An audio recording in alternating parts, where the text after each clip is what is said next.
This is your news bulletin from Power 102 Digital. It is Monday, the 17th of June, 2024. Good morning, Trinidad and Tobago. This is news to 6 a.m. on News Power Digital. United Patriots Deputy Leader candidate Rushton Paré has conceded the results following Saturday's United National Congress (NATEX) internal elections. Preliminary results indicate the incumbent Star Team State won all 17 positions in the party's national executive elections by huge margins. Speaking at the news briefing yesterday, Sunday, Mr. Paré said, now that the internal elections are over, the Patriots remain committed to the UNC and its advancement. Approximately 17,000 people cast their ballots in the elections. At the news conference held yesterday morning, Paré questioned what he described as a low voter turnout. He said, if you said there are 17,000 people that came out to vote, which is a high voter turnout, what about the 100,000 others that did not see the importance of coming out and casting their votes? The Mayor MP stated, despite the numerous irregularities encountered, we accept the results and the will of the membership of the party. 13 attorneys at law, including former National Alliance for Reconstruction Minister Anthony Smart, Energy and Energy Affairs Minister Stuart Young, Port of Spain South MP Keith Scotland, and Rural Development and Local Government Minister Faris El-Rawi are expected to be conferred silk at President's House later today. Confirmation of this from President's House that 13 attorneys will be elevated to the rank of senior counsel. Also named in the senior counsel designate listing being circulated on social media are attorneys at law Simon de Labastide, Hassan Sheikh, Justin Phelps, Ravi Nanga, Prakesh Dinarain, Elaine Green, Nizam Mohammed, and Lee Mary.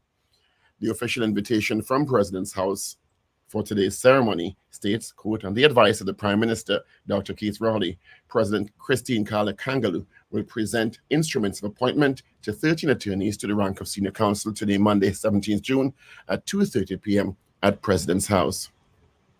Meanwhile, head of the Criminal Bar Association, Israel Khan Senior Counsel, has expressed concern over Minister of Rural Development and Local Government Faris El-Rawi impending silk conferral. 13 attorneys, including former NAR Minister Anthony Smart and also Energy and Energy Affairs Minister Stuart Young and Minister El-Rawi, are expected to be conferred silk later today.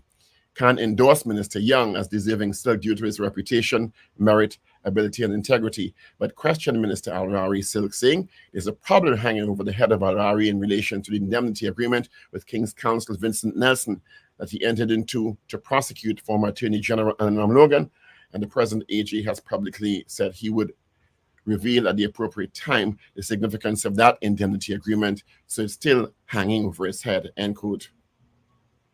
By-elections for the electoral districts of Lengua, Indian Walk, and Kinnamon Diablo will be held today in August 2023. The Elections and Boundaries Commission, EBC Chief Election Officer Fern Nancy Scope, announced the elections would take place in the electoral district of Lengua, Indian Walk, following the tie between UNC and PNM candidates. In the Lengua Indian Walk district, the PNM candidate Otley Grantham was initially announced the winner over the UNC's Nicole Gopal. Grantham received 1,430 votes, whilst Gopal received 1,425 votes. During a recount requested by the UNC, it was discovered both candidates had tied as they secured 14,028 votes each. A second recount produced the same results. A by-election is also being held for the electoral district Mount Diablo Quinam, following the death of the Penal Dibe Regional Corporation Chairman Dipti Ramnath in December of 2023. An alleged arson attack occurred at the Olera Heights housing community in San Fernando on Saturday. The Trinidad and Tobago Housing Development Corporation, HDC, understands tires were placed close to the community's tank farms and set on fire. As a result, 2 3,500-gallon water tanks were destroyed, and the transmission and feeder lines that supply water from Wasa's authority to the tanks and apartments within the development were also slightly damaged. Investigations are continuing into the incident. In news of the region, in Jamaica, leader of government business in the Senate, Kamina Johnson-Smith, gave the green light for the establishment of the National Natural Disaster Reserve Fund. According to Johnson-Smith, through the NNDRF, the government is moving to strengthen the country's disaster risk management framework and develop more prudent expenditure in disaster resilience and recovery. And finally, tens of thousands of Malawians have taken part in a funeral service at the National Stadium to pay tribute to the vice president who was killed in a plane crash last week. Saulus Chilima, 51, was considered a breath of fresh air in Malawian politics. He was an eloquent public speaker and energetic campaigner who held huge sway among the youth, who accounted for more than half of Malawians who went to the polls. And that is news to 6 a.m. right here on News Power Digital. We'll have major news coming your way at 7 a.m. Good Monday morning to you.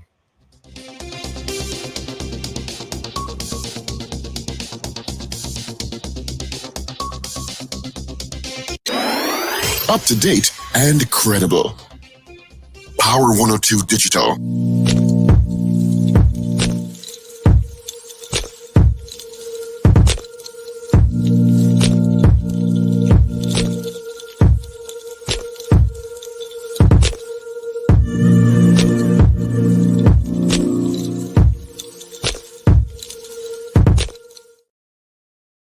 Good morning. How you doing?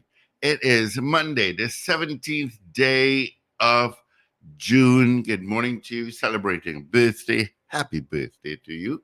Of course, welcome to the Power Breakfast Show on Power 102 Digital. Full casted. We just did from Dr. Paul Richards. We'll hear from Wendell Stephen, Richard Ragoobarsingh, in that order, I'm sure. Yeah, we got Ruben and Shane in the mix. My name is Steve Khan. Quickly taking a look at traffic. I got nothing to tell you about. A little bit of traffic by Chase Village, a little bit of traffic on the Churchill Roosevelt as you pass the interchange heading to El Scuro and Aranguez and approaching Abattoir Road. You got some there. Apart from that, that's it. It is 25 degrees at Piarco, 25 at Crown Point. And let's say good morning, good night to you. Dr. Paul Richards, good morning. Morning, Steve. Good morning, everyone. Morning, pal. What's happening? I'm all right. Wonderful, wonderful. Let's say good morning, good night to DJ Ray out in Delaware, Oliver Man Warren, Ray in West Palm Beach, Florida, Wayne B in Covington, Georgia, Wendy and James, Garcilia, Marcia Rock in Orlando, Rena Budu Jennings, John Cato, Brent Hackshaw, CJ New York, D. Pierre, Maria Celia, Alistair Hart, Shanifa Ali, Dwayne Sylvester, Randy Kelly, Mrs. R, Miss Ingrid in Tucson, Arizona, Alan Reese, Carol Guevara, welcome messages, David Wares, and of course, Mrs. Wares. Good morning. Trinidad Margot, Michael Robinson in Yokohama, Japan. CPT Singh woke up early. Good morning to you. And good morning to Slick Money Grip. All right. Captain Ron, who's in LA this morning. Good morning to you. It's 3 o'clock in the morning by you. Sankofa. Somebody else says, good morning, guys. Evans David. Val. Good morning to you. David Nelson, GNC Auto Security, Danraj, Michael. Good morning to you all. Thank you so much for your messages on WhatsApp, Facebook, and YouTube. And good morning to you, Wendell Stephen. Hi, morning, Steve. Good morning, Paul. Good morning, Richard. And good morning, listeners and viewers in Trinidad and Tobago and all over the globe. Mm-hmm. It's a beautiful Monday morning that we are happy to be in the land of the living. Today is what? What's the date? Today's the 17th. 17th of And June. let's say Eid Mubarak to the Muslim community. Eid Mubarak? As they celebrate Eid al-Adha. Oh, Eid al-Adha, okay. Yeah. It's the festival of sacrifice. Right, okay. Yeah, so most Muslim business places will be closed today. All right, and I have some birthday greetings. Steve Gonzalez Jordan, happy birthday, Steve, our schoolmate of mine. Wendy Ann Latash used to be a teacher at St. Agnes Anglican School and Ascension. Morning and happy birthday, Wendy Ann. Michael Salazar, Natasha Babwa Timke, who is the wife of former mayor of Port of Spain, now deceased, Raymond Timke. She is celebrating her birthday today. Kevin Pear lives out there in Cocorit.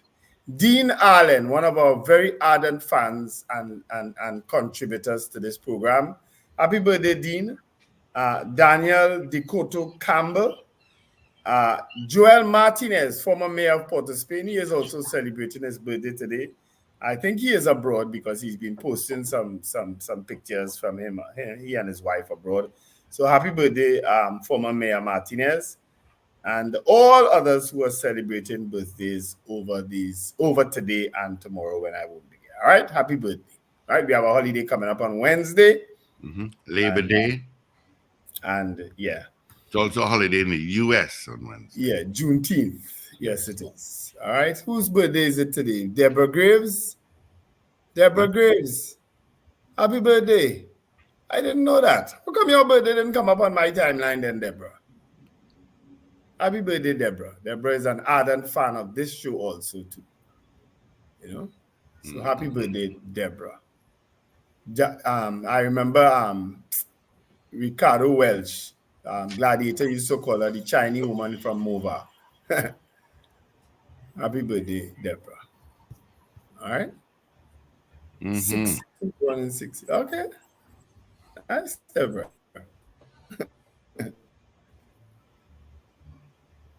Yep.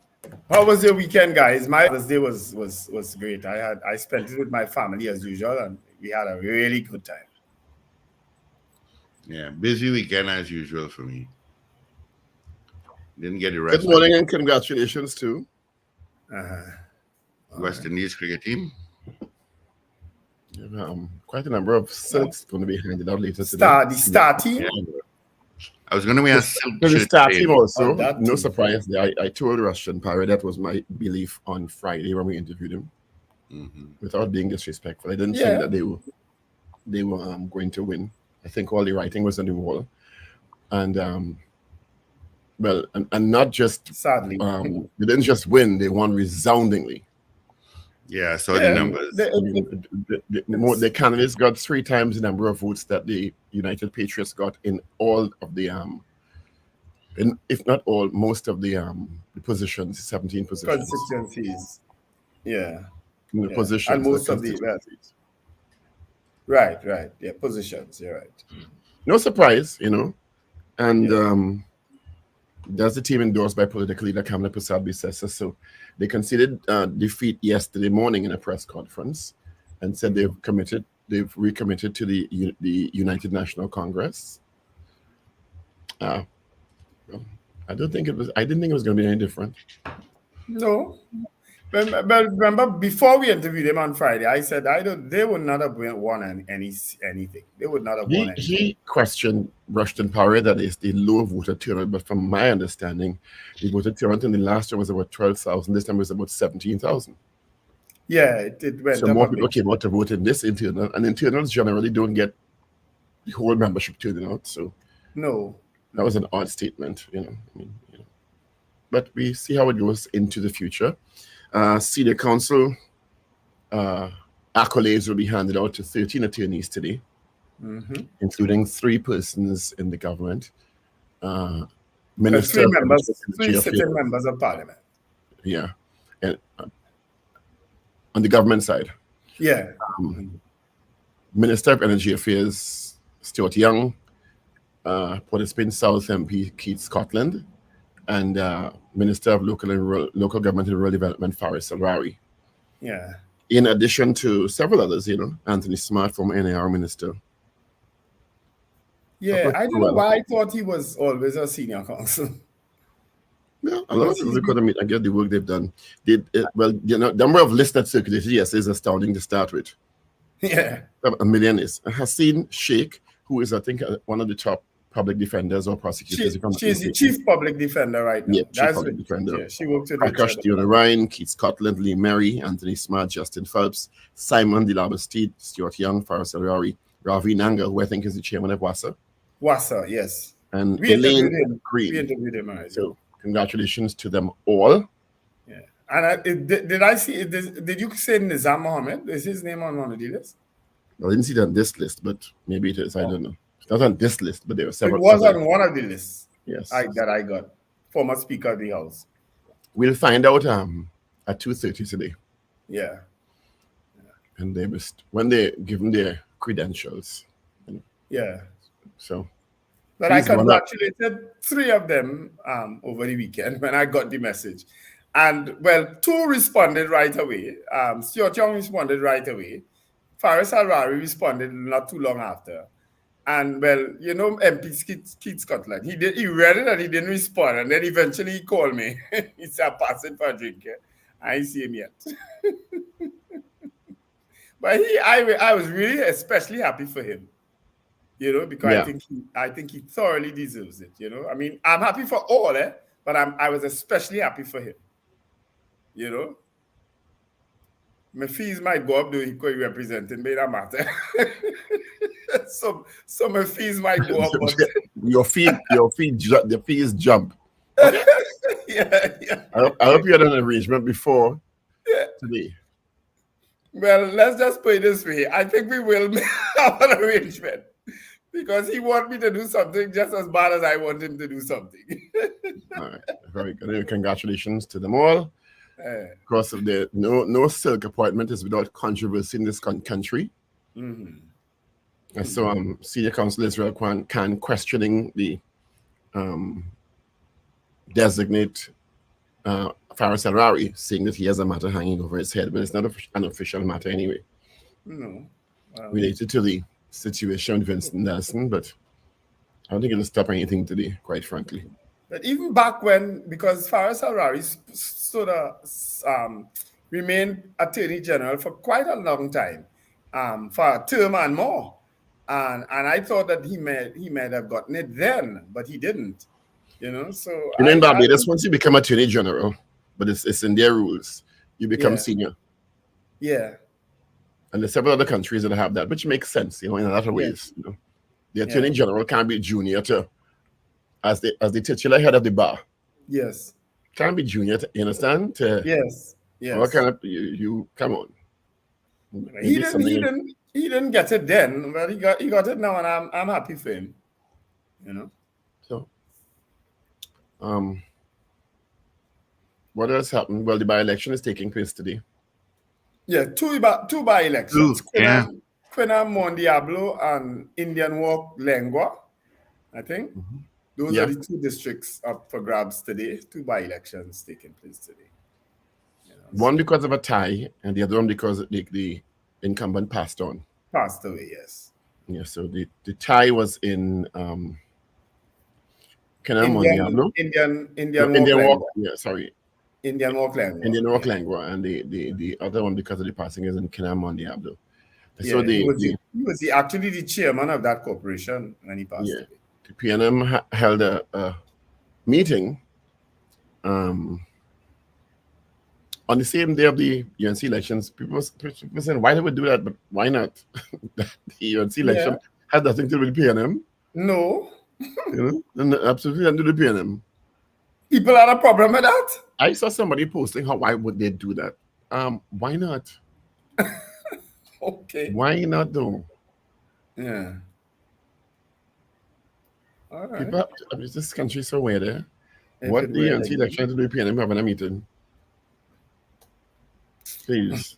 But the PNM always closes off their campaign on the Saturday before any election. I just please. And if I'm not mistaken, the date for the by-elections was set before the date for the UNC internal elections. So... Exactly. Just a nice guy. Silk means that they are now going to be recognized as senior counsel, which means that you recognize as a senior member of the bar with a lot of experience and credentials. It means your price goes up and you are more respected than... Yeah, and it's not just about you too, it's about the firm you also head, you represent. You know, it brings it's like in the UK now King's Council, when the Queen was alive, Queen's Council. You know? Yes. So it's like doctor lawyer in a kind of way. Yeah. Well, yeah. Although there's a PhD designation for lawyers that Barack Obama and his wife both have. Mm-hmm. But they're not called doctor. They're called what do they call again? Doctor of Jurisprudence. Mm-hmm. That's what they call Doctor of Jurisprudence. So this means that you're up there. You're up there. You are up there. You're senior. You are. You have a certain respect in the courts and in the general law fraternity. Yeah. And so you can't just say Keith Scotland anymore. You have to say Keith Senior. Scotland Senior. You have to just call him Senior. Yeah, or call him Senior. Yeah. And their name tags in Parliament changes, Mm-hmm. Well, yeah. They have an SC after the name now. Yeah. SC and MP. So it could be SCAMP, some of that.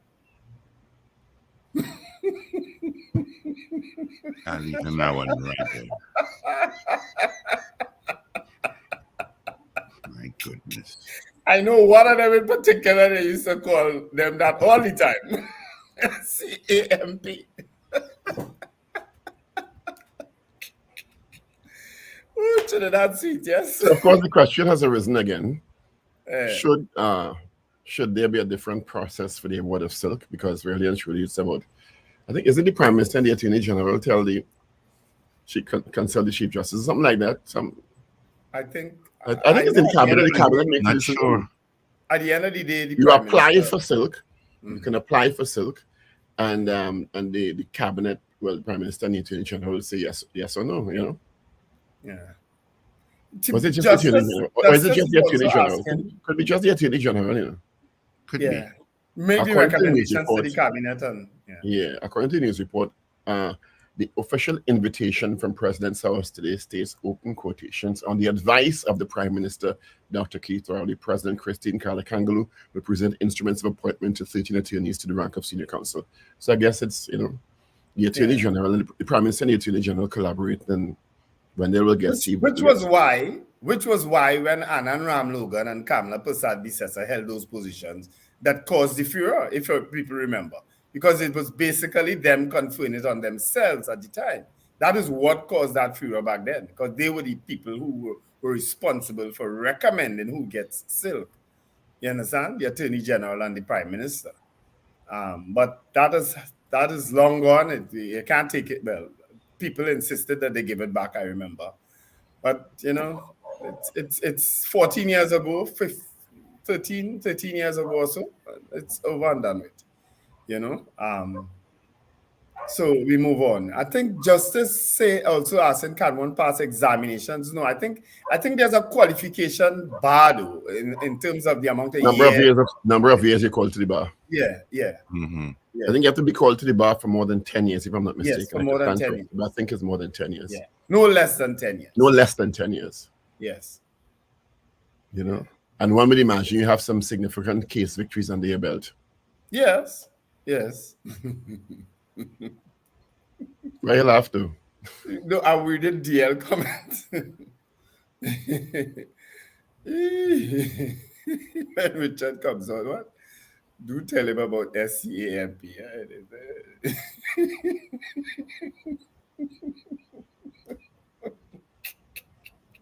I'm up since 3 o'clock this morning like a bug. I don't know. Me too, And you wouldn't believe. I actually went and walked at 4 a.m. And you may even remember people walking at that time. I said, but you can't sleep neither. What's your story? No, I had problems this morning too. I get up and I message people. I didn't have problems, but I think because I had such an easy day yesterday, a relaxed day.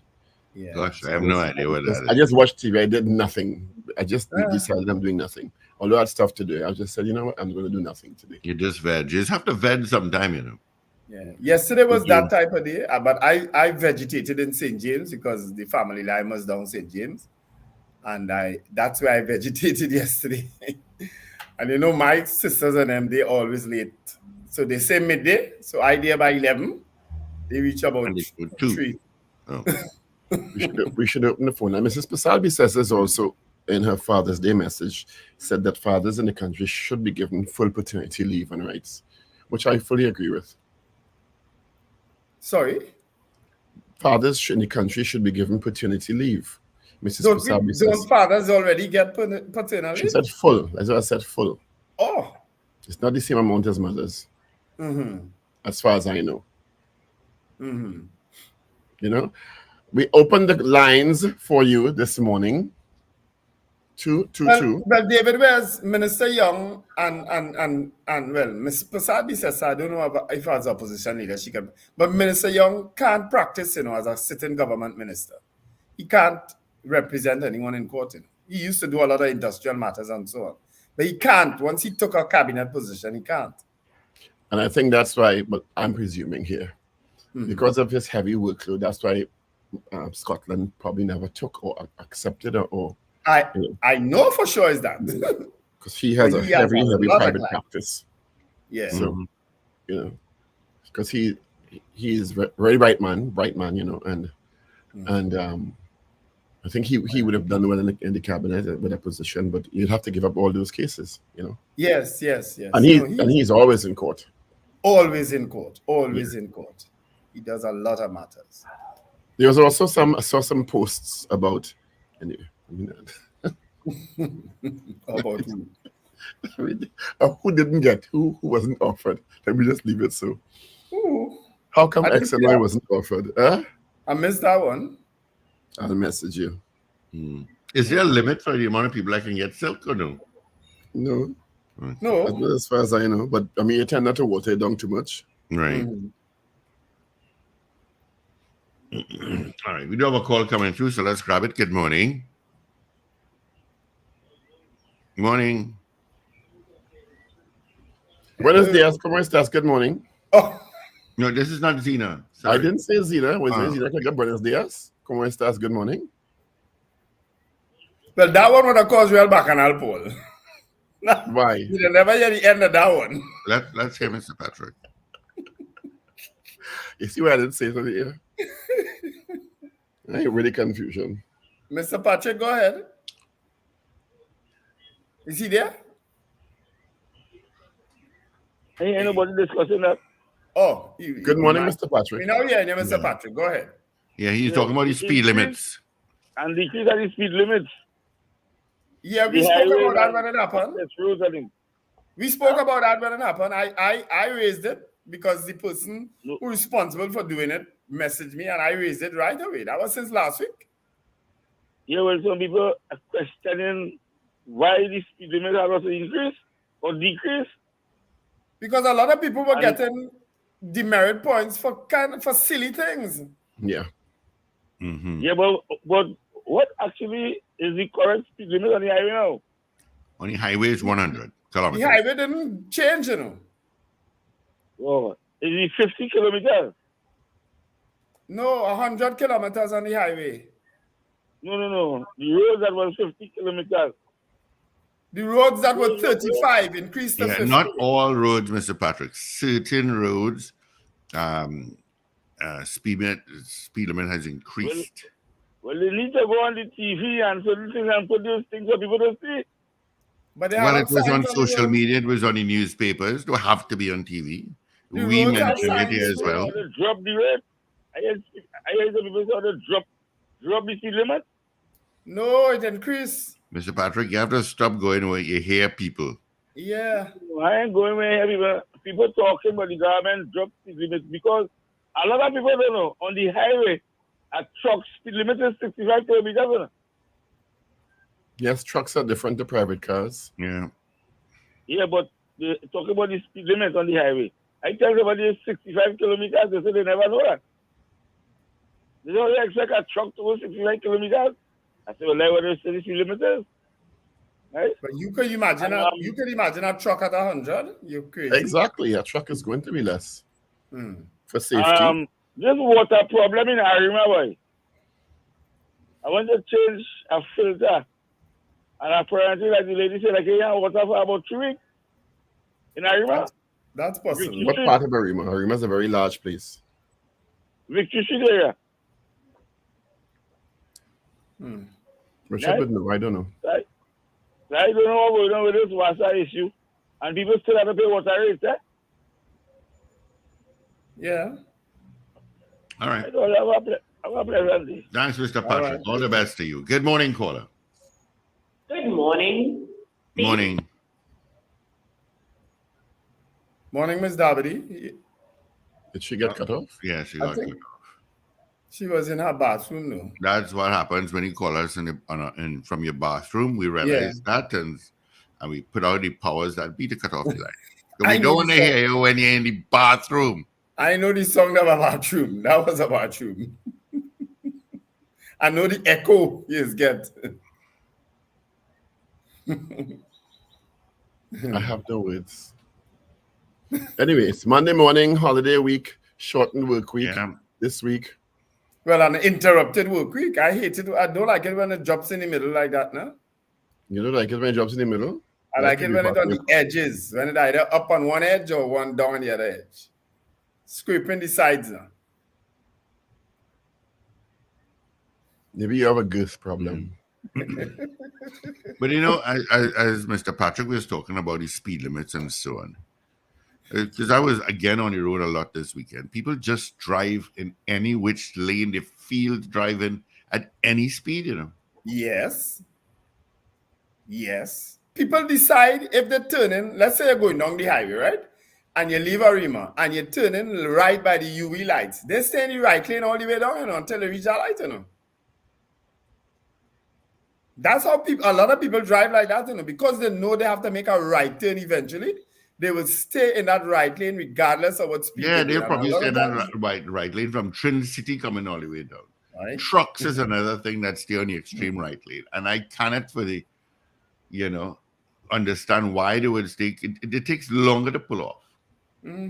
But they're on the right lane. But they're not supposed to be, you know. I think they should have their designated truck lanes in other jurisdictions, you know. And trucks can't move out of those lanes, you know. That's a fact. In Europe, you can't. The truck lanes is the extreme left lane because in London, for instance, it's the only country in Europe that has right-hand drive cars. Right? I think there's one other, but most of them drive is left. So in London, you have to stay. Truck lanes is the left lane, either the left two because some highways in London have 5 and 6 lanes. But then you have people just cruising on the right lane, and yes, I've been noticing, ladies, most of the time it's you guys pick a lane and drive. Stay left. It's for safety as well. Yeah, you going there. Good morning. Morning, Steve. I heard someone bathroom. I was in my storeroom packing on my hose. I know it was an enclosed room, Ms. Dabady. You could tell it was an enclosed room. I just was betting some things there and I said, let me do it one time while I'm calling. But they're not going to get you so quickly.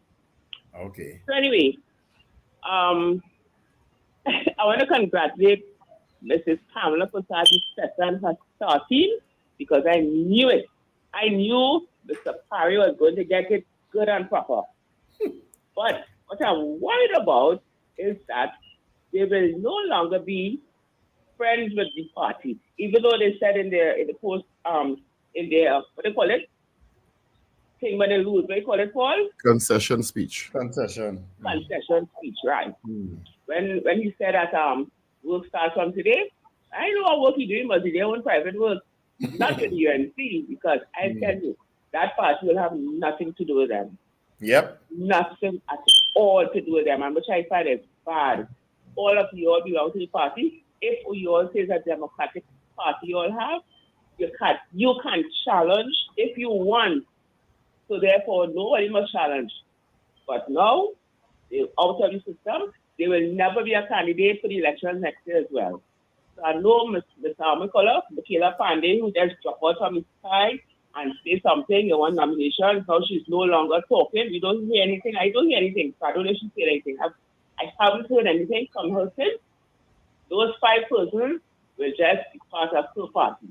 And I think that might be the best thing for them because they will no longer be part of the United National Congress anymore. So well, you just kind of give us a good poll today. Do you believe that this is the end of the political careers of the 5 dissidents, of the people who went up against Ms. Parry? I answered one time. Yes, the Patriots team now. Yeah, the Patriots team. Congratulate all of those attorneys who were granted help. And at least it's one controversial one, but it wasn't like the last time, which is good. So congratulations, and I wish them all the best because, I mean, that to be SC is something different from just being an attorney. So you all have a wonderful morning and good holidays. I'll be taking a 1 week break. I'm going on a vacation to next door. On a boat. Very good. Tobago. Just next door, Tobago. Tobago, all. Okay, nice. So I'll be there for a week. So I don't know if I'll be able to afford because I don't want to get up early. I'm going to relax. All right. All right. Well, you have a good trip. Thank you. All righty. Yes. 36 minutes after the hour is 6 o'clock. A lot of messages come in here. Wendell, your prediction was wrong. Which prediction is that? About what? The elections? I said though they're going to lose everything if it's that they're talking about. They're not going to win anything. Yeah. Their political careers are done. Well, let me don't influence the poll. Since when? Yeah, why not? I mean, I quietly wish they had win something. You understand? But Basdio Pandey, go back to Basdio Pandey's interview he did with us in March. We'll listen to that interview, people. Find it in March. We weren't live on YouTube as yet, but it is on YouTube. The interview is on YouTube. Go back and find that interview and listen to what Basdio Pandey had to say about the UNC internal elections. He spoke extensively on it in that interview with us. Mm-hmm. Well, I'm adding something to the poll. I'm saying over in the UNC. Because they may have options otherwise. You never know. Yeah. Because Rushton Perez is very cheeky when we ask him about potential plan B and plan C. Yes, he did. He did say, kind of indicate that. Yeah. Mm-hmm. So thanks, Mrs. R. So I see what you're saying. She meant I was wrong about the bathroom, but she was in a storeroom, which kind of you kind of indicate. You hear when people are in a closed room when they're on the phone. It's very obvious. Morning, Wayne Ramsey. It's your boy birthday is today, Steve Gonzalez Jordan. Don't forget to wish him happy birthday. Where did Steve go? I thought we taking calls. It's Steve, you know. Steve just get up and walk out, yes? Anyway, it's a beautiful week. It's middle of normal. It's also City Month, people. Diego Martin had this successful Borough Day on Friday last. Port of Spain Corporation one is coming up very soon. They had a very successful cricket competition on the courts at Mukurapo over the weekend too. On Friday, I passed there. Plenty of people. So well done, Mayor Chinua Allen and his council. They had as I say, and the football is starting also just now. They have their parade and so on coming up also too. Their military parade. So it's a good month for celebrations around the country in terms of local government. I saw last week, I think I saw a program with Minister Faris Al-Rari launching an app. So some things are finally starting to happen. Lord knows local government needs it. I hope they get a nice little raise in this media review where they could do something, And yes, PNM Sports is coming up on June 23rd. Thanks for reminding me, Mrs. R. That's next week, Saturday. Next week, Sunday, will be PNM Sports and Family Day at Skinner Park in San Fernando. All right? For those of you who are traveling and partake in extracurricular activities in the U.S., there's a new fungal infection, STD, that's spreading like crazy. A fungal infection? Mm-hmm. Yeah, be careful out there. Where the fungus come invading you? Well, it shows up on your skin. Oh. But how is it being spread? By sex. Oh, Lord, sex again. They could try. Why they try to destroy sex so? Who trying to destroy sex? No, the most joyous thing on earth. One of the. All these issues come up concerning it. Why? But be careful who you have sex with, that's all. Okay. It's an STD, so, and it's showing up in all sorts of states. It shows up like if you have ringworm on your skin, apparently, and on your genitalia and other parts of your body. Oh gosh. Mm-hmm. Universe, leave sex alone. Are you panicking so? How you antsy so? I just wish the universe would leave sex alone. The universe don't do nothing to sex. People have sex with You see, people who lie, people who cheat, people who ungrateful, people who selfish. Why a fungus don't show up on them kind of people? It All does. they depend with sex for. And look at the queue. Morning, senior. Senior morning. What are you looking at? It's frozen there. I don't know if y'all are hearing me. No, we're not. I'm not hearing y'all at all, so maybe I'll have to log back in.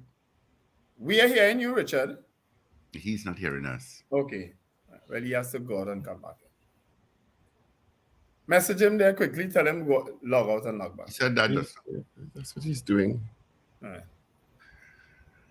Anyway, yes, you gotta be careful with who you intimately interact with. Yeah. Particularly if says I drive a pickup, and when I'm at 100, trucks routinely pass me. But you don't have to worry, Wendell. No, I just find fungus should show up in people for other reasons.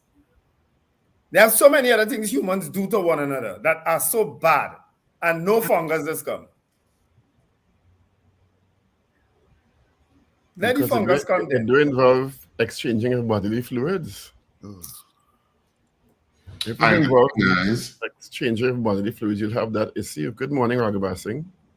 Okay, I seem to have solved the problem, I think. You ain't heard me yet, so the problem is solved at all. Morning, no, I'm hearing you all now. Yes. Okay. Good morning, senior. Yes.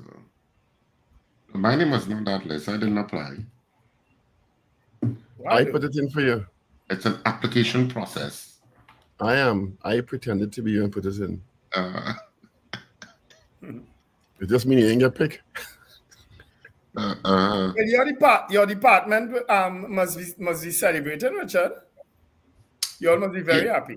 Yeah. We're very happy because I remember, not remember, and she would have told me, and I was so happy for her.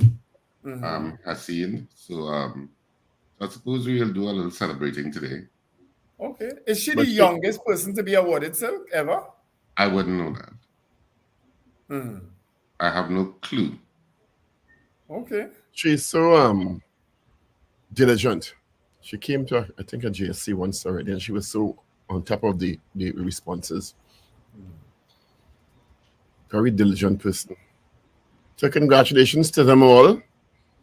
But they must buy the new suit and the new tie and thing and the new outfits related to that president's house. Well, Keith Cotton Goldman, he said he was going to get his hair done yesterday. I always harass Keith. Every time I talk to Keith, every time I talk to Keith, as a senior, I say, "Oh God, wait, you don't get it yet." But it was only a matter of time for him. He does a lot of work in court and great work. So yeah. He has a very excellent reputation for being a very good advocate in court. Price still hot, and now it's hotter. Oh yes. Oh yeah. Maybe you think the price was hot before. It's going up in the range now. Updated price list. How's your weekend, Ragoobarsingh? Our weekend was pretty quiet, actually. I didn't do much. I mean, in terms of going out and stuff like that. I just watched all these rained out cricket matches. When next is West Indies playing, Wendell? Today? Oh, who we playing? I think we play Afghanistan today. You don't know but Afghanistan and West Indies have already qualified from that group, but we still have an outstanding match to play. You understand? Is the top two teams in each group would have qualified. West Indies and Afghanistan would have already done so. Okay. Yep. Okay. Well, you have newspapers, Richard? Nope. I'm sorry, I don't have it this morning. 6:44. Good morning, Trinidad and Tobago. It's Monday morning. Let's start with the Express. 5 candidates face off today by elections in Lengua, Indian Walk, and Kinam Mon Diablo. I can do the Guardian, by the way. That happens today. Star Team beats United Patriots by large margins. We are UNC family, or we are a UNC family. The Patriots, led by MP Rushton Parry, say they've accepted defeat, but they will continue to support the UNC. We are a UNC family. We don't change it. Boy 14 struck in the face while defending mom. Sad news. A 14-year-old boy was hospitalized after he was injured while attempting to save his mother from being beaten by a man who's related to Sade. Cops on their watch. Criminal gang operations in hotspot areas in the country have started monitoring police patrols before carrying out illegal activities. Of course, that article by, guess who? Chris Hughes? Anonymous sources, senior intelligence sources. Wait, no, I thought the article was written by. Tell me something. The article quotes anonymous and senior intelligence sources. I don't need to say. No. I thought you were asking who the article was written by. Tell me something. I know. What is I have to call the name if I say anonymous sources. Man. Get illegal guns off the street. Former executive director of the Unit Trust Corporation, Clary Ben, has called for swift and strong action by the relevant authorities to get guns off the streets. Minister condemns arson attack at Ulera Heights and charge cop gets $0.5 million bail. Prime Minister pays kudos as Stewart and Forrest get silk. Well, now we know also MP Scotland will also get silk today. Those are the Express headlines. You can do the Guardian, Richard. All right, so the Guardian for today, and just in case you didn't know, today is Monday, June 17th, 2024. The main headline, Patriots not leaving UNC. That's the headline. Parry concedes, won't challenge results, not ruling out another leadership challenge. Kamla, a bruising and battering campaign. The main picture is that of the opposition leader, Kamla Persad-Bissessar. She celebrates with victorious Star Team members at her office in Penal after defeating the Rushton Parry-led United Patriots in the UNC internal elections. UE lecturer race has split labor movement. And, well, that's it for the front page. Am I missing out on that line? No, that's it for the... Let's move to the news day now. Haynes-Alleyne, MPs have no fear after elections. Young dad killed for gold chain. Father's Day heartbreak. New silk mulls easier legal aid and contingency fees. Analyst, UNC members think Kamla can beat Rowley. Teen among 3 held after Sangre Grande barbecue robbery. Kamla, Patriots ran dishonest campaign. UNC NTA coalition talks pushed to after local government by-elections. Teenage girl among 2 shot in Cunupia, and former MPs questions over the UNC's future. Lengua, Indian Walk, Mon Diablo, Kinam voters go to the polls today, Monday. So those are trending stories in your Guardian, Express, and News. This is the back page of the Guardian. The back page of the Guardian is unbeaten West Indies and Afghans square off. So that's the headline on the back page of the Guardian. But Paul, some of those headlines you just read there from the news, they paint a different picture about concession and about getting along. Because if Mrs. Persad-Bissessar could say the Patriots run a dishonest campaign, that's I don't know how they're gonna get how they getting together. If that something came after the fact, that's a statement made after the election. Wow. Well, I wish them the best. Those are trending stories in your Guardian, Express, and Newsday for today, Monday, the 17th of June, 2024. Let me call the lady correctly. Kamla Persad-Bissessar, SC and MP. Let me address her properly. Yeah. I saw Wendell had posted a shooting at St. Christopher's gas station as well. Yes. I said, wow. See, but you can't give us the result of the poll from last week. Yeah, waiting for it to load up here. And I see an accident that happened in Independence Square by Royal Bank, and the driver fled. All right. On Friday, we asked you, is horn inevitable in a relationship? Simple poll. It's tied 50-50. There we go. Half men vote and half women vote. There we go. Yeah, 50-50. Or the woman. Like the woman voted yes naturally, and the men voted no. All right, let's get into this morning's poll. Do you think the political careers of the members of the United Patriots is over in the UNC? Is it is or are? I don't know. Should I change it to R? It gave me a something there, you know. Yeah. Their careers are over, yes. I was just testing you. That's all right. That's what I'm here for. So do you think the political careers of the members of the United Patriots are over in the UNC? Now, we it's specific to the UNC, yeah? All right? Richard, you can start your right. tabulations. 222-8255, toll-free North Americans, 866-525-1099 on WhatsApp at 318-1021 on Facebook and YouTube as well. Again, our morning poll, do you think the political careers of the members of the United Patriots are over in the UNC? Got some votes coming in already, so let's get to it. Jaron Joseph says yes. Bobby, morning Bob, yes. Dan Raj, no.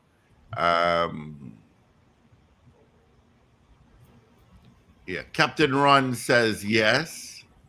Let's see what we've got here on Facebook and YouTube. Start from anyhow, Miguel.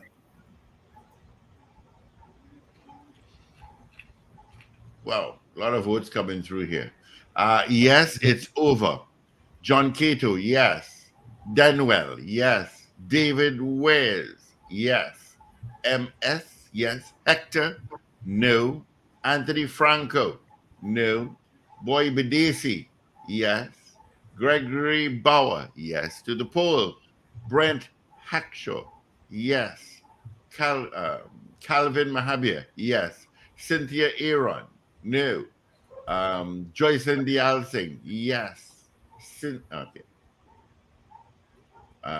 Julia S. Batiste, yes. Josie Richardson, yes. Anthony Tinto out in Canada, yes. Oscar Daniel, yes. CPT Singh, no. Desmond, no. What says you, caller? Good morning. Yes, cannot be trusted. All right, thank you. Got another call coming through. Good morning. Good morning, New Jersey. No. All right, Grandy in New Jersey, thank you. Richard Phillip, hell no. Okay, Black Pearl, nice glasses, Black Pearl. She says, yes, it is. Evans David says, yes, it's over. Okie dokie. Angela Collier Lewis. Okay, good morning to you, Angela. All right.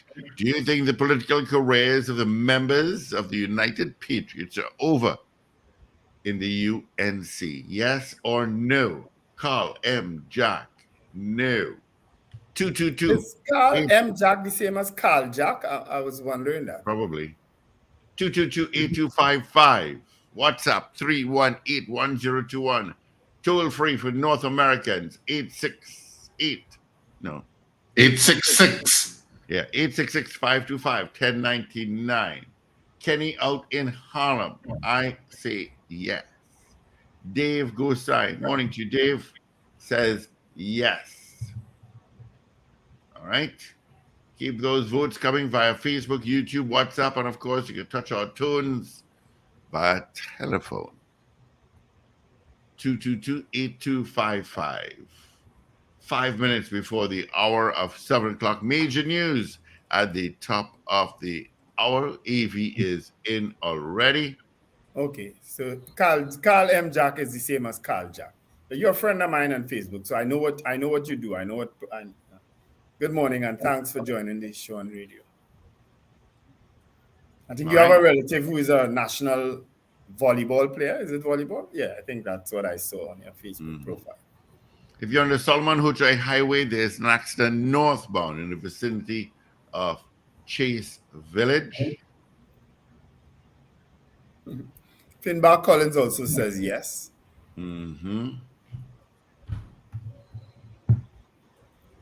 So, Paul, do you think the political careers of the members of the United Patriots are over in the UNC? What do you think after the internal elections which took place on Saturday? Yeah. That's our poll this morning. Yeah, Emmanuel out in Florida says yes. Thank you, Emmanuel. Way in Florida. Carol Guevara says yes. All right. Do you think the political careers of the members of the United Patriots are over in the UNC? Yes or no? Adrian Cotto, yes. Thank you so much, Adrian.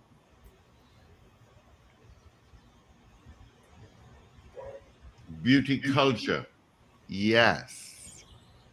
Thank you, beauty culture. Because those that are watching us on television, on Me TV, you can vote via WhatsApp, 318-1021. You can put the code before it, the 868. 318-1021. That's the WhatsApp number. And our poll this morning, do you think the political careers of the members of the United Patriots are over in the UNC? 222-TALK, 222-8255, North Americans, 866-525-1099, and that's absolutely toll-free. And, of course, WhatsApp is 318-1021. Those of you watching us on various streaming platforms or listening to us streaming, you can send your votes via the messaging portals on those respective platforms. Of course, if you're listening to us on smart devices, you're going to probably have to WhatsApp us, 318-102. Mrs. R says yes. Rena Budu Jennings says yes. Gloria Charles Panton, yes to the poll. Yeah, Wayne B also, huh? Yeah, saying yes. All right. Are the careers of the United Patriots members over in the UNC? Rushton Parry, Rai Ragbir, Dinesh Rambali, I don't know if he contested a seat. Larry Lala, Anita Haynes-Alleyne, Rodney Charles. Well, he is already he brought his own career to an end.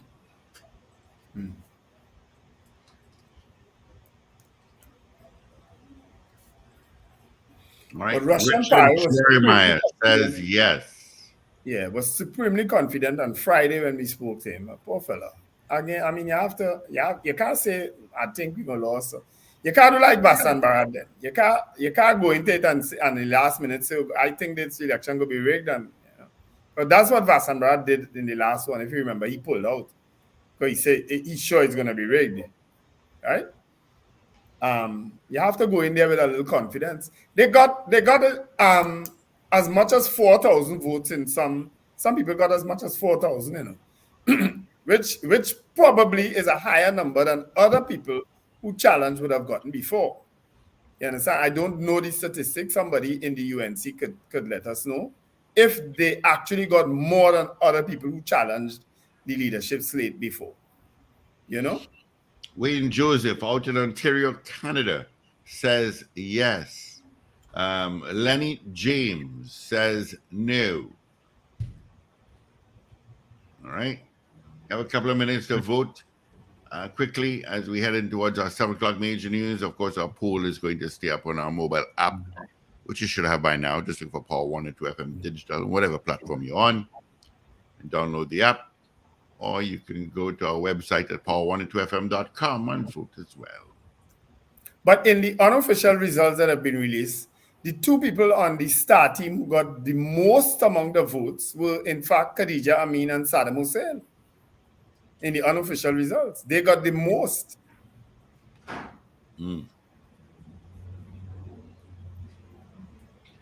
Morning, Khadija, and morning, Saddam. Yeah. It's 7 o'clock. This is next. If the UNC think they was going to get rid of Khadija, they have another thing coming. All right. Well, let's get into our 7 o'clock major news on the 17th day of June. Of course, Avis and Hill Bab is in. This is your news bulletin from Power 102 Digital.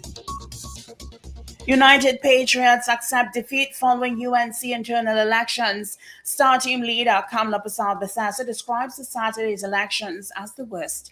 By-elections for the electoral districts of Lengua, Indian Walk, and Quinam Mon Diablo to be held today. Silk to be conferred on 13 attorneys today, including Energy Minister Stuart Young and Rural Development and Local Government Minister Faris Al-Rawi, and Housing Minister condemns alleged arson attack at the Olera Heights housing community in San Fernando. Details in a moment. This is News to 7 o'clock on Power 102 Digital. I'm Avril Sintil-Bab. Good morning. United Patriots Deputy Leader candidate Rushton Parry is accepting the results following Saturday's United National Congress internal elections. Preliminary results indicate the incumbent Star Team slate won all 17 positions in the party's national executive. Speaking at a news briefing on Sunday, Mr. Parry said now that the internal elections are over, the Patriots remain committed to the UNC and its advancements. Despite the numerous irregularities, we accept the results and the will of the membership of the party. All candidates of the United Patriots pledged to remain dedicated to our organization. If you said that there are 17,000 people came out to vote, which is a high voter turnout, what about the other 100,000 voters that did not see the importance of coming out and casting their vote? He said the will of the membership of the UNC must be respected. Well, if 100,000 persons that sit on our membership list did not come out to vote, I don't think that's a validation for anything. Anything can happen. And I suspect if that comes about, myself and any other member of the party are free to do so. Meanwhile, Star Team leader Kamla Prasad-Basasa said she was concerned about certain aspects of this internal election, adding this was one that she described as the worst.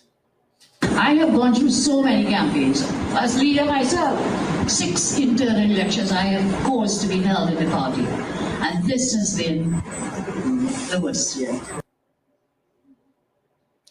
By-elections for the electoral districts of Lengua, Indian Walk, and Quinam Mon Diablo will be held today. In August 2023, the Elections and Boundaries Commission Chief Election Officer Fernasi Scope announced that elections would take place in the electoral district of Lengua, Indian Walk, following a tie between the United National Congress and the People's National Movement. In the Lengua, Indian Walk electoral district, the PNM's candidate Otley Grantham was initially announced as the winner over the UNC's Nicole Gopal. Grantham received 1,430 votes, whilst Gopal received 1,425 votes. During a recount requested by the UNC, it was discovered that both candidates had tied after they secured 1,428 votes. A second recount produced the same results. A by-election is also being held in the electoral district of Mon Diablo Quinam, following the death of the Penal Debe Regional Corporation Chairman Dipti Ramnath in December 2023. The electoral district is being contested by the PNM's candidate Anderson Nanan against the UNC's Sarah Sukdeo. You are listening to news on Power 102 Digital to 7 o'clock.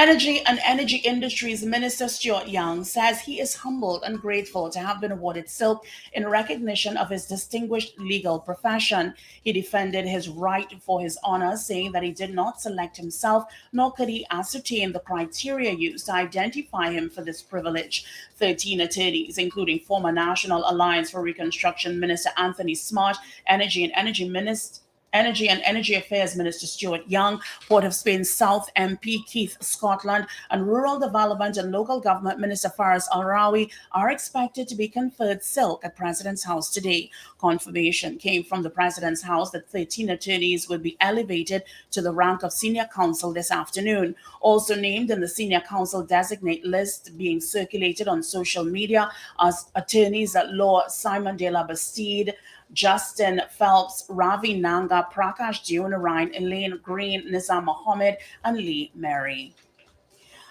Meanwhile, head of the Criminal Bar Association, Israel Khan, has expressed concern over Minister of Rural Development and Local Government Minister Faris Al-Rawi impending silk conferral.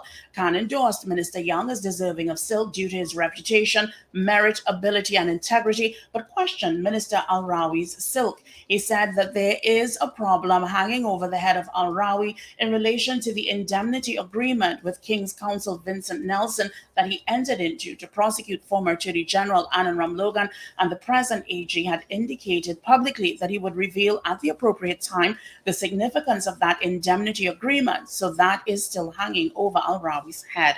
Khan SC added that if Al-Rawi has not been declared or not been cleared of all wrongdoing, that there is a blot on the whole process of awarding silk. An alleged arson attack occurred at the Olera Heights housing community in San Fernando on Saturday. The Trinidad and Tobago Housing Development Corporation understands tires were placed close to the community's tank farms and set on fire. As a result, 2 3,500-gallon water tanks were destroyed, and the transmission and feeder lines that supply water from the Water and Sewage Authority to the tanks and apartments within the development was slightly damaged. The fire was contained within the area of the tank farms. Fortunately, no one was hurt. Representatives from the San Fernando City Corporation assisted the HDC in isolating and removing the damaged tanks, which are expected to be replaced by Sunday, June 16th, or were expected to be replaced then.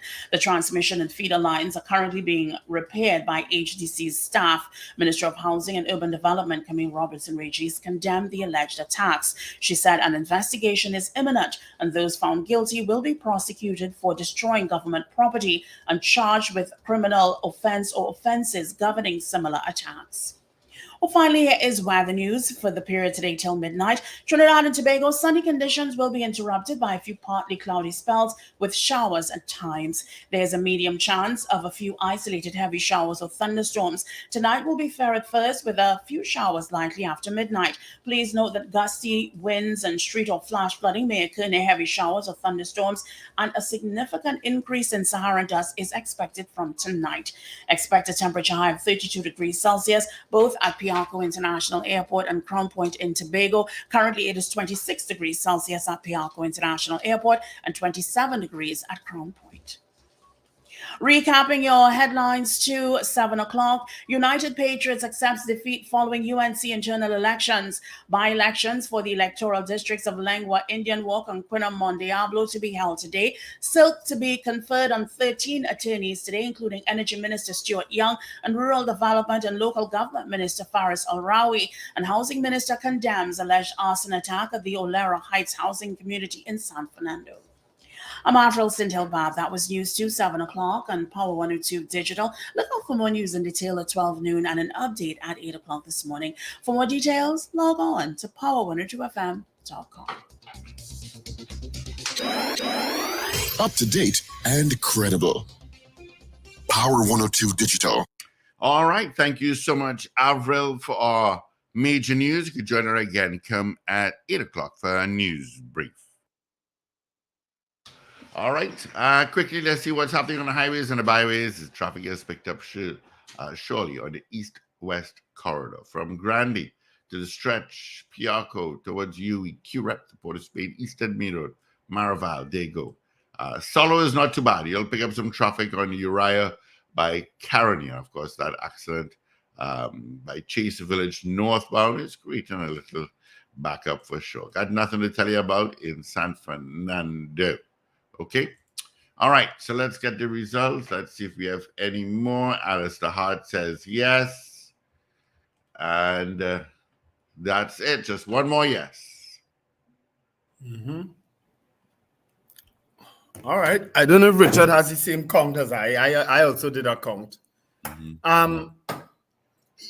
Just quickly, Paul, remove that comment from somebody named Denwell there, please, and block them. Thanks.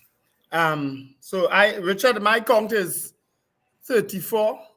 It was made at all right, thank you. My count is 34 yeses and 10 no's. Is that what you have, Richard?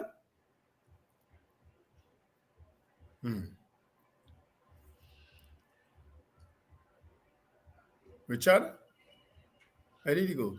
I have no idea. All right. So our poll was, do you think the political careers of the United Patriot members are over in the UNC? That was my phrasing. I don't have the exact phrase. Do you think their political careers within the UNC are over? 34 people said yes, 10 said no. That's what I have.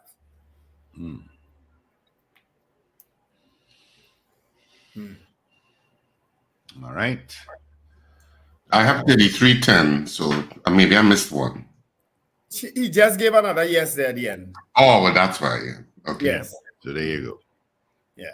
All right. So 34 said yes, 10 said no. All right. Of course, we will chat with Anita Haynes in a short. And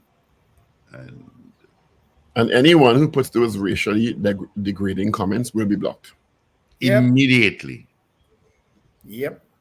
You know, enjoy the chat, have your fun, but when it comes to degrading comments, you will be barred. Challenge, you can challenge us, you can challenge one another, but don't put them kind of, not our program, man. Come on.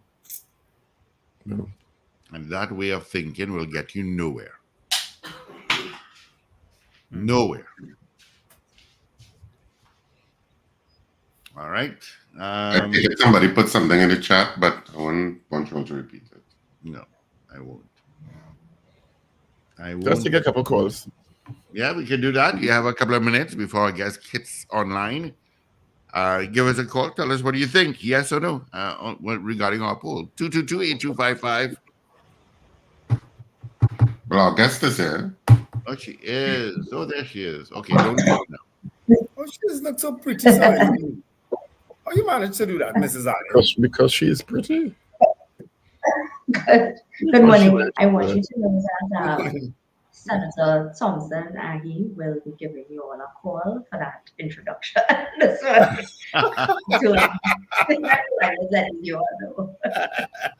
You know, this I said, Mrs. Alleyne, right? I was very I was correct at the end. I want people to know it. How are you all this morning?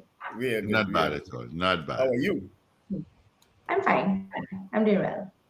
You would have heard our poll, right, MP? I'm seeing it online. I'm seeing it on the screen. Well, you want to weigh in on it one time? But I don't. We getting problems with you. I lost you for that. Yeah. What do you think about our poll? I don't understand. Yeah, the majority of our people who vote. Well, I would be interested in getting the results. Yes. Yeah, the majority of the people who voted this morning says yes, they think so. There was a group that said absolutely not. So that's how the poll results went. Of course, the poll sometimes shifts and ebbs during the day because the final result is given tomorrow. So we know what the during the day voters think. But what's your take on it? Because loss always on a certain level, hurts, especially if you think you've made some headway. Well, there is certainly a level of disappointment. I think, especially because what we campaigned on was a question of what type of politics would persons like to see going forward.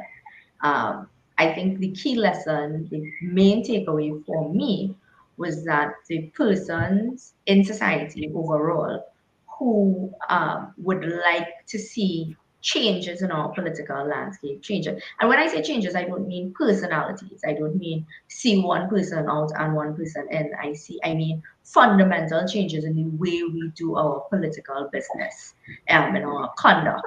And I think that the persons who would like to see that change are not the persons who are participating in the political process, because they do exist in society, but they are not actively participating in the process that we have now.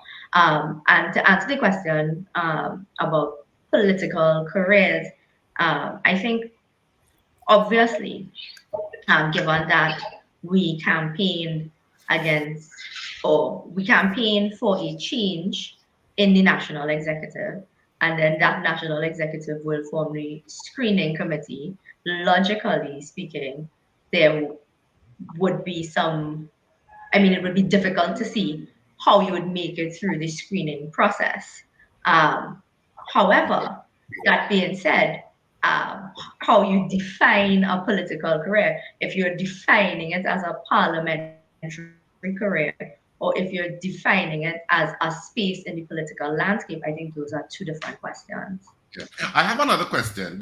You just said something, Anita. You said that people who want the change exist, but they didn't participate in the process. Or they are not participating. Or they are not participating. They are not. So if they're not participating in the process, what, in your opinion, accounts for that? Well, I think there's a level of frustration within society overall, and a sense that the political systems as they exist now are unchangeable. And so therefore persons absent themselves because they feel like if they participate in it, they add validity to a process that they disagree with. Where I stand is I think that the only way to change it is to get involved. The only way to change something that you do not like is to get involved. And I mean, I think I am one of the clearest examples now where it would not always mean success in the first instance. It will not always mean that every attempt that you make will be successful, but that should not dissuade you from, if you see that there's something that ought to be different or that can be better, that you say, well, this is the way it is, and leave it as that, because that's where we end up in this circle that we are in. It becomes an issue of motivating those potential voters who want the change, and I think it's really the golden key, I guess, for initiating change, and I don't know who has that key yet in terms of motivating, because there's always a sizable portion of the country that does not participate, even in general elections. Correct, and that group is growing. I think I've raised it here on several occasions, that we are seeing decreasing political participation, whether it be at the general election level, certainly at the local government election level, and that's just at the elections. But beyond that, going through history, going through Trinidad and Tobago history, world history, etc., there was a more vocal push from society about the types of policies that they want to see, what you wanted to enact, and that you understood that your space in society was to use your voting franchise, use your spaces, use your community advocacy to get politicians talking about the things you want to hear. Now what we're seeing is that because politicians are speaking to a smaller number of persons, that the majority of people feel like they are not the things that are being discussed are not the things that they want here. And so I think we are in a space that really needs evaluating. And I remain committed even after Saturday. I remain extremely committed. Yeah. How do you respond then? How do you respond then, MP Haynes-Alleyne, to the comments attributed to the leader, Kamla Persad-Bissessar, that you all ran a dishonest campaign?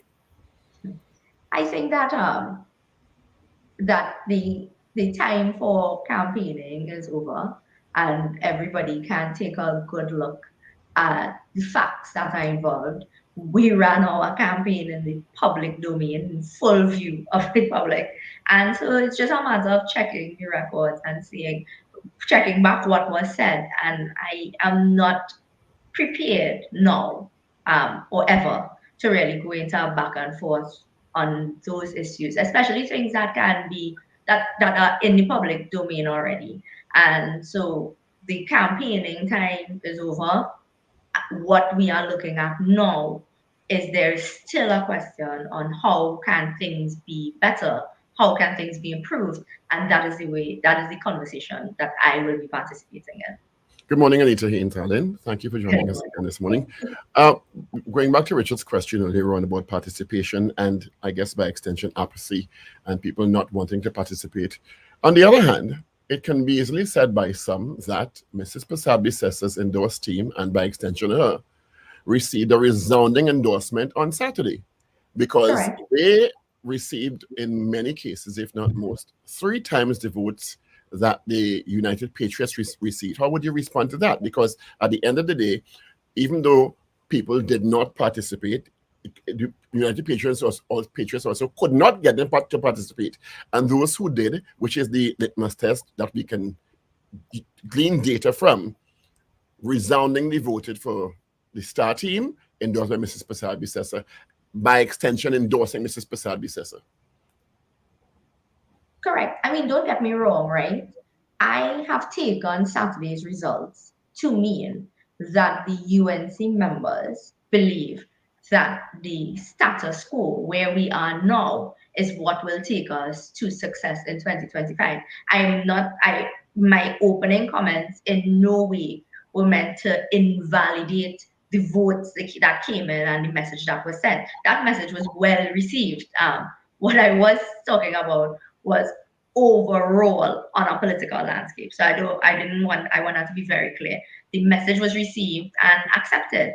I think, which is why when we held the press conference yesterday and coming out again today, it is not to say that, we feel as if more people are done, nothing like that. It is that the persons who voted, the persons who are participating, that was my point, the persons who are participating are happy with the status quo. And so my point was the other messages that we're getting, the calls that we're getting, that people who are discussing this question of change, that they are not participating. So we've accepted that the UNC members, about 17,000 voted, the star team getting the majority of those votes, have said to us that the type of politics that is within the UNC now is what they would like to go forward with ahead of 2025 general election. And that's okay. I mean, we can disagree. We can disagree. So you don't believe the elections were rigged? What? Pardon? You don't believe the elections were rigged? I think that conversation is always pointless.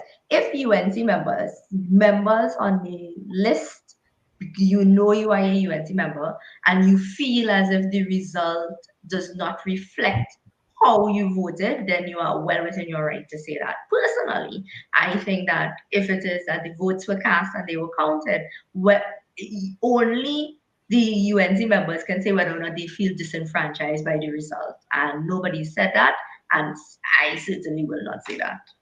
So do you think a leader should publicly be able to endorse one side or another? Well, I said that from the campaign that I thought that was inappropriate, and I maintain that. You did. Yeah, I maintain that because while you can endorse with your vote, which is fine because you are a UNC member, the responsible thing would have been to say that you would be able to work with anybody. And that message was very clear. that she was only willing to work with one group. And so that message was also very clear. Yeah. The issue of democracy and internal elections always raises a certain level of rancor internally. And Kamla Persad-Bissessar is quoted as saying, we played the clip actually in the news report as this being the worst of all of the internal elections that she has participated in. And so I wanted to get your comment on that, because that's kind of a strong statement to say. And I don't know if it's coming from an emotional point of view, just post the election results, awaiting the election results, after the election results, and and some time has passed. I don't know at what point that statement was said, but was part of our clip this morning where she said in all of the internal elections that she's held, this was by far the worst. But what would motivate her to say something like that? Well, I mean, that would be a question better directed at Mrs. Persad-Bissessar. But for me, this is the first internal elections that I would have participated in. My previously held portfolio on the national executive was an appointed position. And so this is the first that I would have participated in. And I participated because I felt very strongly that ahead of 2025, persons should be given some options. And I stated very clearly early on that I would abide by the decision of the majority, because that's how democracy works.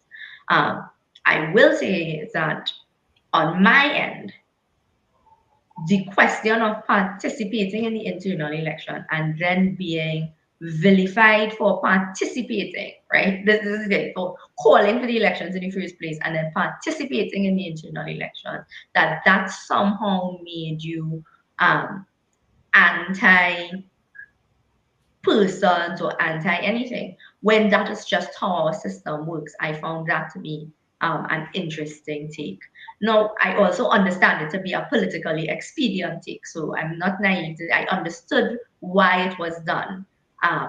What I think going forward I would look at is the UNC has a general election to fight in 2025.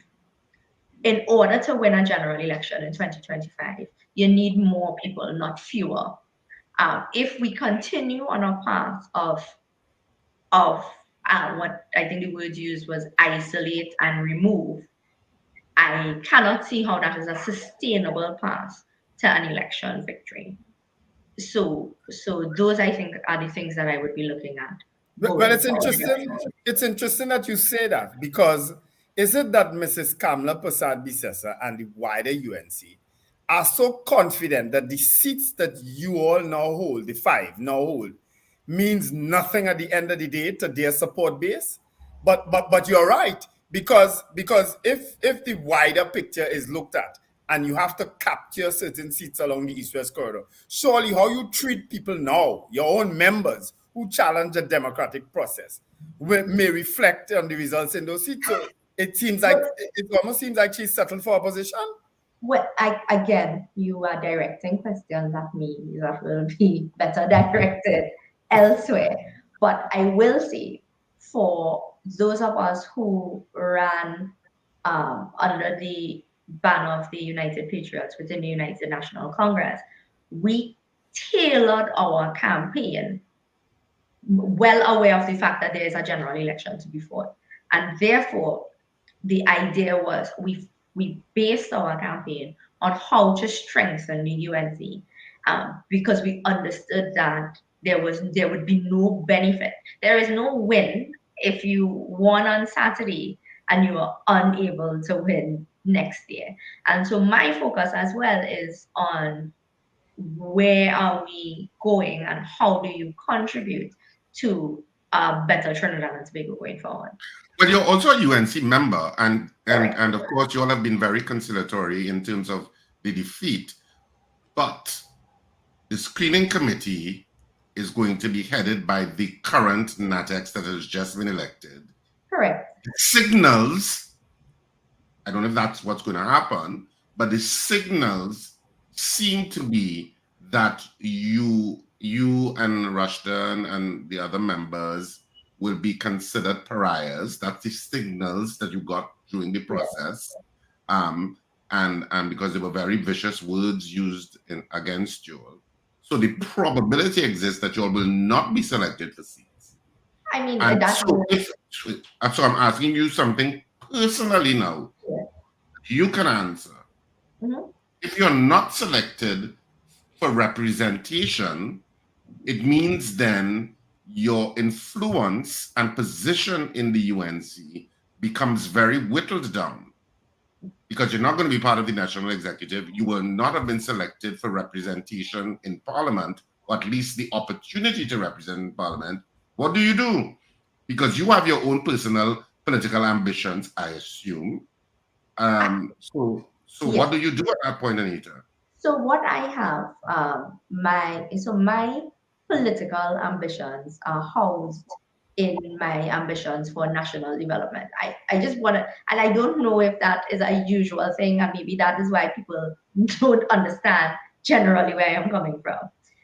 I only want a political career insofar as it leads to something good for Trinidad and Tobago. I never endeavored, and I will never endeavor for a political career for just having it, because, just for having its sake.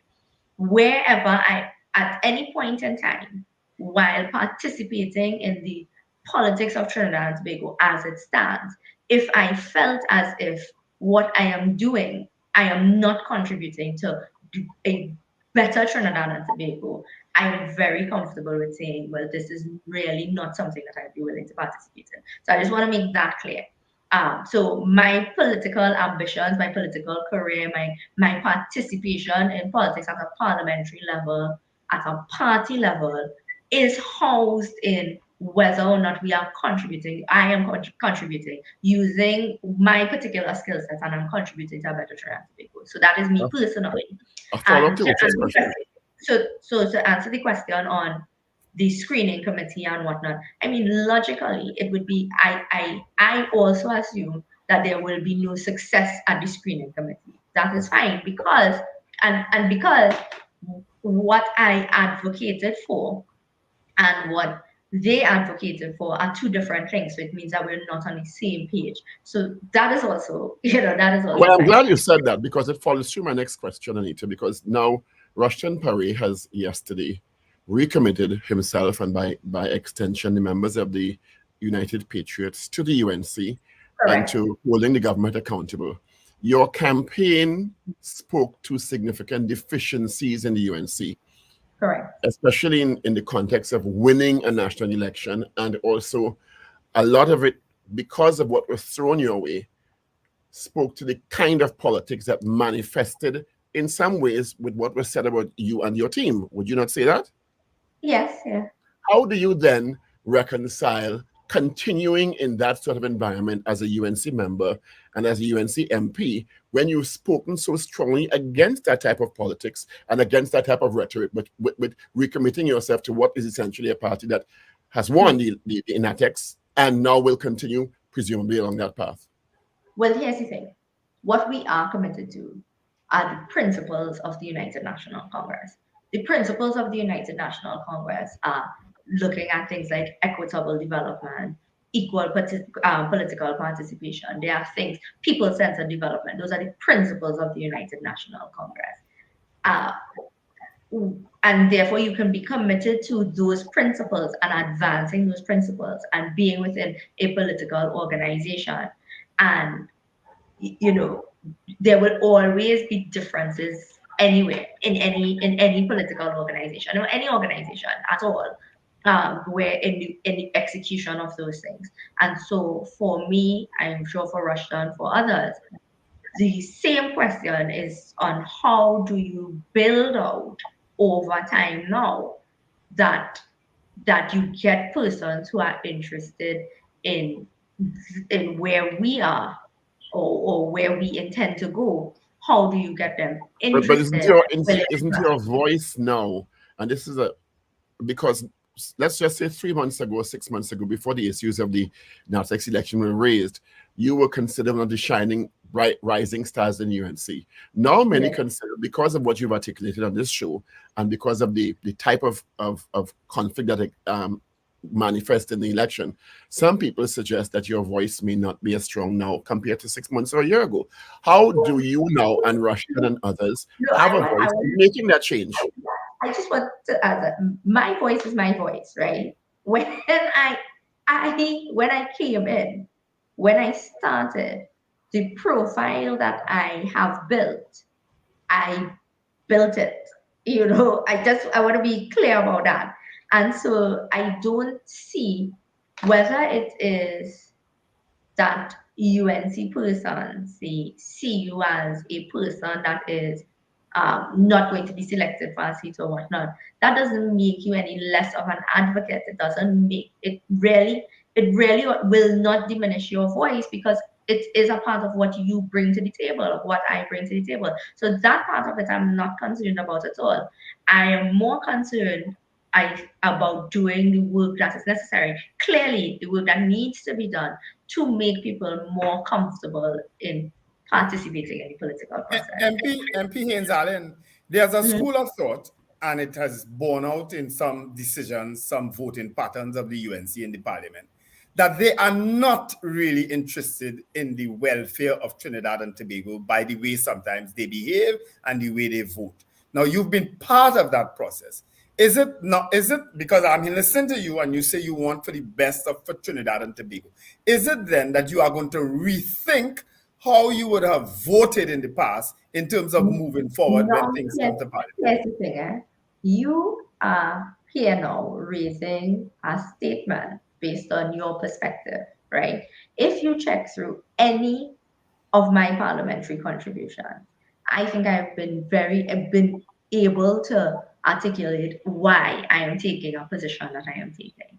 And therefore, so if for you to suggest that voting on a particular piece of legislation because it disagrees with the government means that you are participating in national development. In the same way that we can have different ideas on the way to go within the UNC, is the same way you can have different ideas on the way to go for Trinidad and Tobago. And so what I would ask you to do is evaluate where the position or why I would have taken the position that I would have taken. Because there will always be disagreements. There will always be a difference in ideas on how to go forward, but it is whether or not you can clearly state why you're taking the position that you're taking.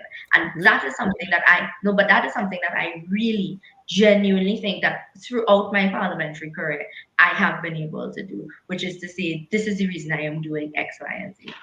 Let's take the last incident as an example. The voting on the whistleblower bill that took place. There has been no voting on the whistleblower bill.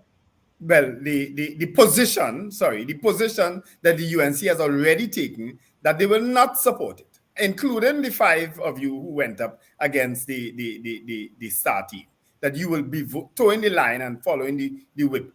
Will that position still hold? Again, there has been no voting on the whistleblower bill, the first instance, and the only one of the 5 of us to have contributed on the whistleblower bill, not even in this session, but in a previous session, was MP Dinesh Ramley, and he would have stated what his concerns are. And on the point of legislation, I want to make something very clear. When I talk about an improved political process, I'm not just talking about the UNC. I'm talking about the PNI. I'm a member of the UNC, and so that is where I can make changes or attempt to make changes, because that's the organization I belong to.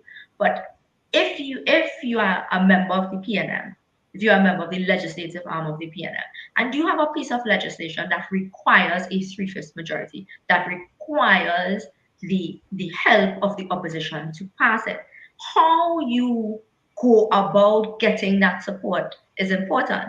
You see, the grand charging, the going to parliament and making these big, bold claims, as opposed to having proper discourse, going through the process, going through the policy, the back end of it, coming together on the legislation, and then working together to get legislation passed. If we could get there, we would be a better country. But we are not there. And so I don't disagree with that. And if you can't have a 3/5 majority, if you know you need the opposition support, well then come together in a way that shows that but to me, as a participant, especially when it comes to 3/5 majority pieces of legislation, they are brought in there as a political toolkit, so that they are brought in there with flaws in the legislation, obvious flaws in the legislation, and no desire to fix the flaws in the legislation.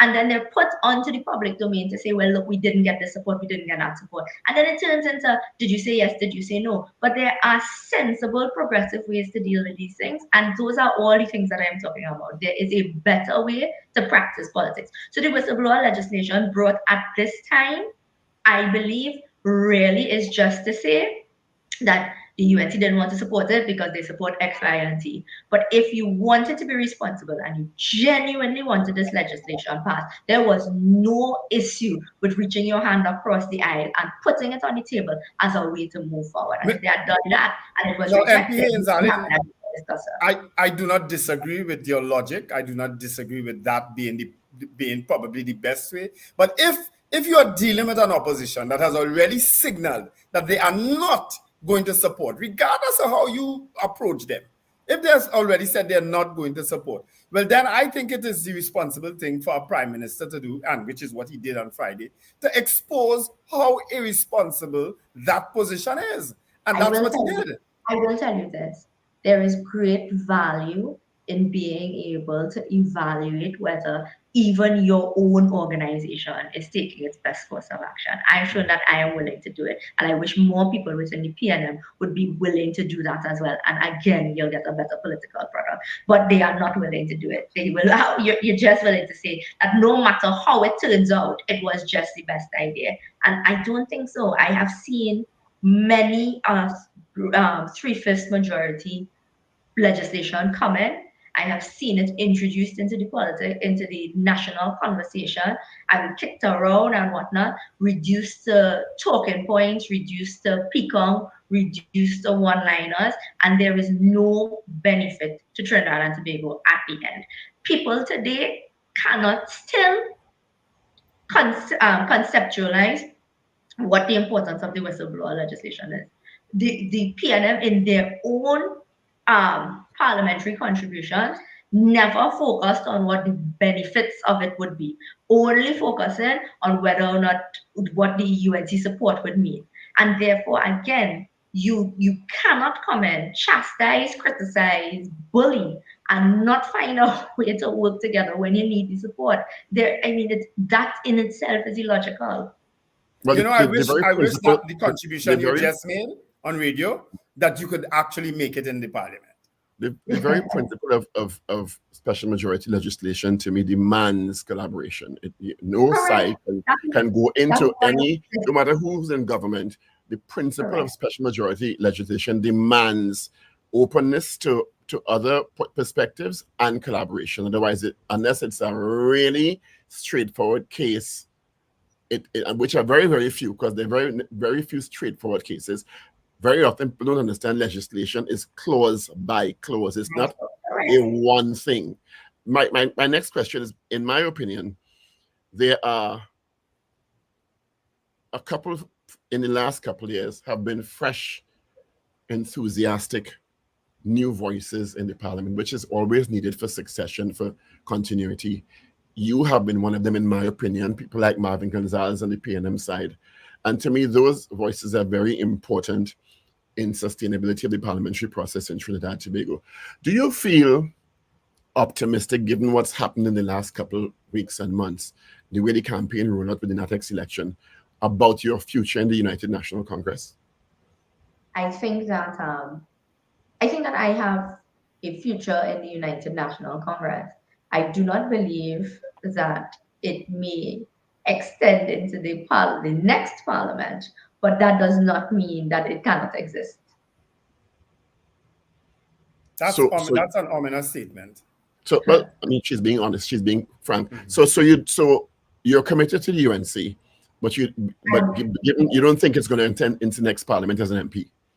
No, because like I said, to me, it is illogical to think that you would have expressed issues with the governance of the current national executive, and then that the membership express confidence in the current national executive, and then to expect that national executive to express confidence in you, that would be illogical, right? So to me, and I said that before, I understood that challenging the status quo could very well mean that I would not be in the next parliament as a UNC MP within the next parliament.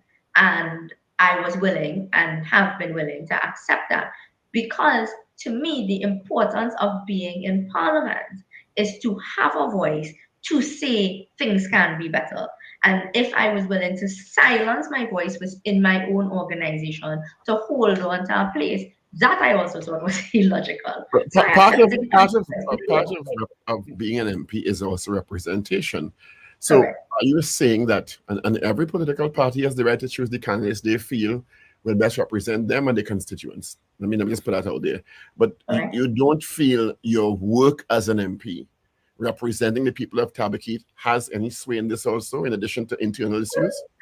I would hope so, right? I would hope so, which is why I participated in a call. I want to follow it. I just want to break down the timeline for persons, right? Participated in a call for the internal elections to be held when they are constitutionally due in March.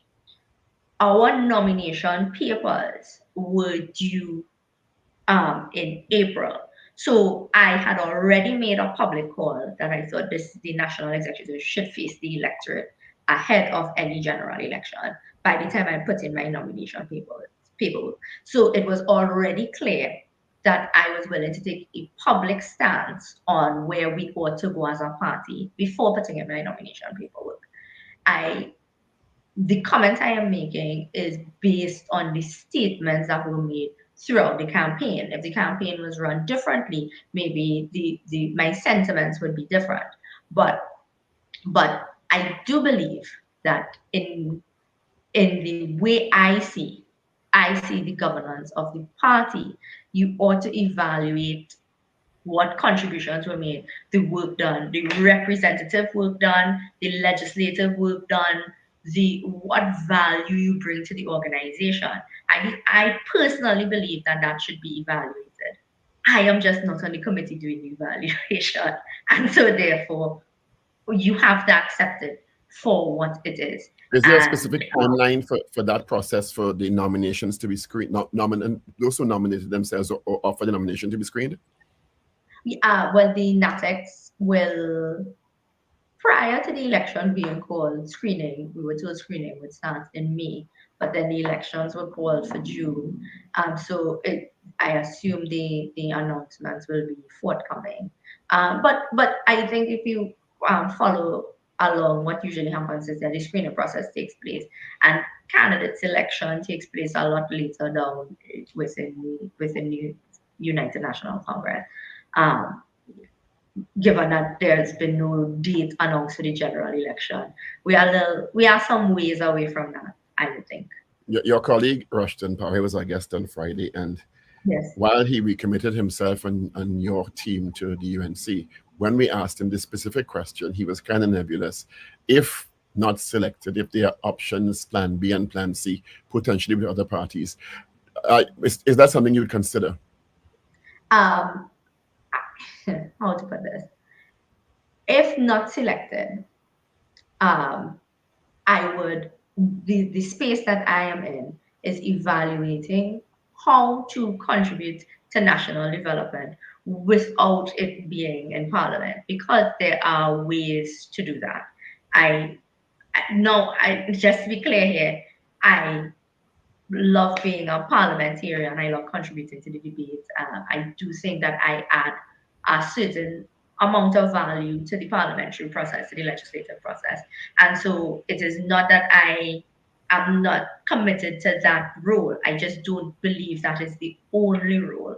And so, I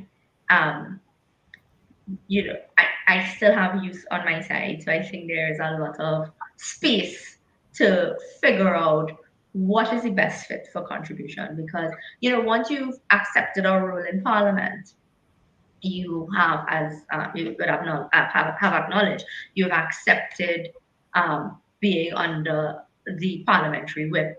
You've accepted that you would go along the line of your political organization, etc.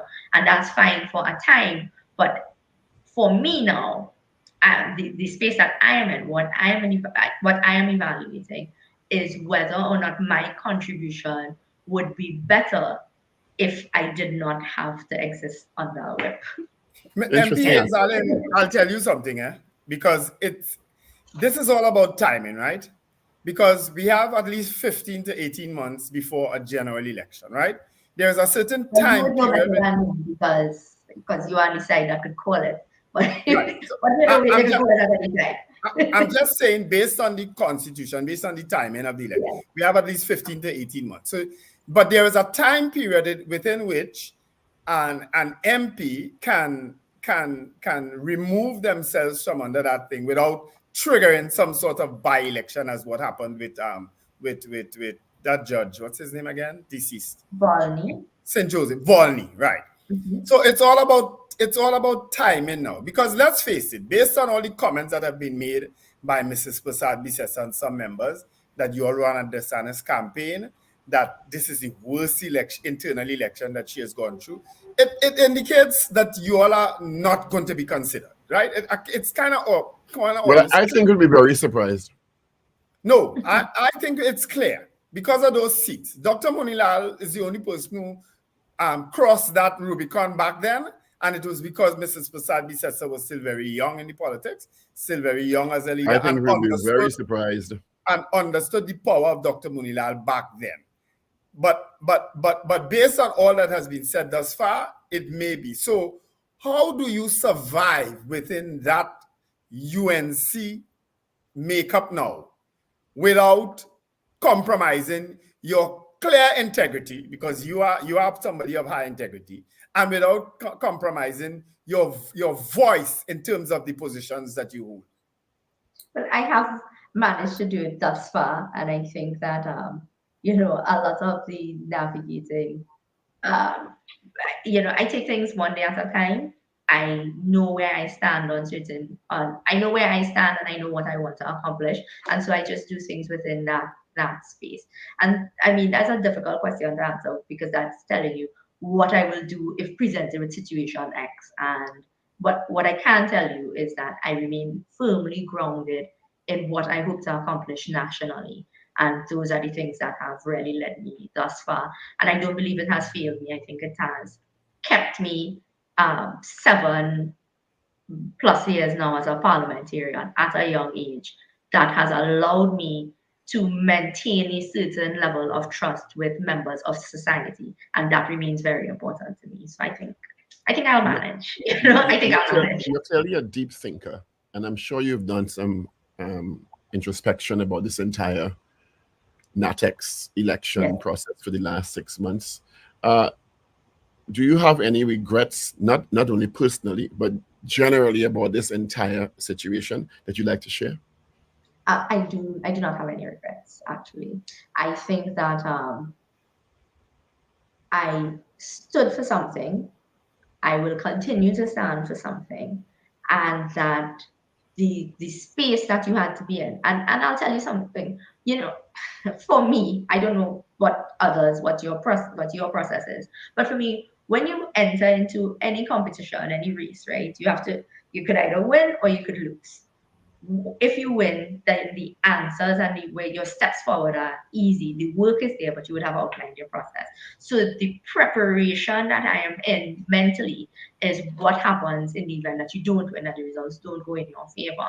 And so I think I came into Saturday very prepared for what would happen if person said, we like things the way that they are, and figuring out that space coming forward. And to me, so I don't have any regrets. I told the nation before that whatever consequences for the actions, I would always be willing to accept, because equally there are consequences for inaction. In the same way there are consequences for speaking out, there are consequences for silence. And so it's up to you what consequence you are willing to accept. And I chose my path, and I was very comfortable. Has anyone from the PNM or the Patriotic Front reached out to you thus far? I don't discuss private phone calls in the public. Well said. Now, official results pending. Deputy Political Leader Julian John has said that it's time for healing. What would healing look like to you moving forward inside the UNC? You know, the thing is that so there you have colleagues, persons you work with, and you have friends, right? Persons you because of your personalities that you've clicked with and whatnot over time. And I have friends who ran on the STAR team, people who I consider that genuinely to be my friend. And we all managed to go through this campaign and remain friends because that is possible, which is why I know overall, despite that we'll face very difficult parts, that the politics of Trinidad and Tobago can be better. So there is a path for healing. I think I can only do what I can do, which is what I maintained during the campaign, certain lines, because I understood that at the end of the day, you would have to work with everybody. And what I cannot do is control what others do. And so I maintain a policy of being a member of the United National Congress, of wanting the best for the party and for the country. And what others do is up to them, I think. And I'm doing all that I can. So if Julian John tells Mrs. Posabi, says, Gail, we're going back, we have to take Anita Haynes-Alleyne again, you believe that will happen? Again, you're directing questions at me I want not to be directed at me. I would suggest, we see if you can get her on it. That was a part 2 of Paul's question, actually, because Paul raised the issue of what Ms. John had to say. Well, it would be healing for me, and therefore I have maintained a policy of being able to work with anyone. Others have maintained a different policy, and therefore I can only answer for myself. No, your answer to Paul was instructive because you immediately talk about your friends in the Star Alliance team. That's why I asked that question. Yeah, I suspect Ms. John is a friend. Let me ask you, do you think Mrs. Posabi says a can lead the UNC to victory in 2025? I think that the changes that we thought needed to be made still need to be made because they were not personality changes, they were process and institution changes. And I think if you can't get your party institutions, if we are able to get our party institutions up and running in a timely fashion, we can see this possible.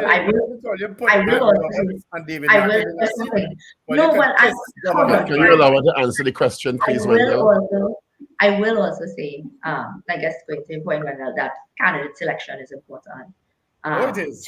Yeah, candidate selection is important, as well as the platform policies that we put forward will also be important. And I think those are the things that will decide a UNC victory. We as a nation get very caught up in the personalities and who is saying what and who is doing what, and we do very little evaluating what is on the table in front of us. And that's fair, right? Because people tell you all the time, it's less the message and more the messenger. Because the first thing you assess is the messenger, and then maybe down the line, 2 or 3 people will assess the message. But to me, I think that institutional strengthening remains critical, and ensuring that the right persons carry the right message. Anything could happen in 2020. So that's a long no. Anita Haynes-Alleyne, thanks for being with us this morning. Yes, thanks a lot, Anita. Very grateful to go through the interview with little to no technical difficulties. Look at that. Yes, have a great day. All right. All the best to you, and thank you once again. Haynes-Alleyne. Tabakit MP, we might very well, the next time we interview, be saying former Tabakit MP. But I beg to differ. I think you'll be very surprised. No, well, I listened to your question just now and her answer, and clearly she has friends in high places. I think you'll be very surprised. You'll have a great Monday. Enjoy yourselves and be safe. Wait, now I don't see. I have a nice long week. I don't see you all until Friday, but I may join you all one of the days. Folks, have a wonderful day. You should log on tomorrow because you are off on Wednesday. Yeah, that's what I say. I'll probably try and log on. If not tomorrow, definitely Thursday. Please go. Folks, have a wonderful week and happy Labor Day and enjoy the holiday. Richard, when are you doing that little play thing again?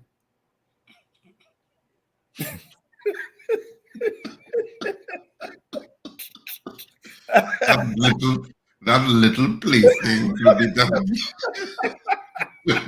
again sometime in July. I think early July. July. All right. I'll look forward to it again. Yeah, that will be our final performance. All right. All right, folks. Let go and let God. And remember to smile and laugh. It's great for your health. Oh, yes. My apologies for clocking out, but there was a dip and I was getting problems like hell to get back on. Go and enjoy your party now. Thank you, gentlemen. I know you're going to party now. Go and enjoy. Yeah, right. Bye.